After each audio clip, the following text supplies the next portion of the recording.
सिंह यह साल सिंह राशि के जातकों के लिए मिले जुले परिणाम लेकर आएगा।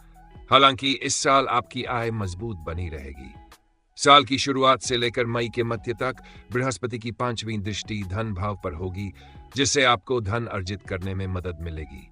साथ ही आप अपनी बचत को सुरक्षित रखने में भी सक्षम होंगे।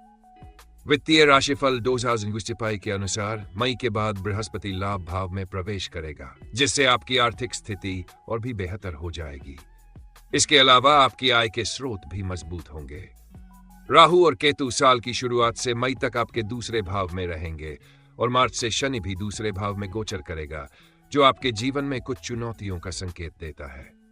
इस स्थिति में भले ही बृहस्पति आपके आर्थिक पक्ष को मजबूत करेगा, राहु, केतु और शनि कुछ कठिनाइयों का कारण बन सकते हैं।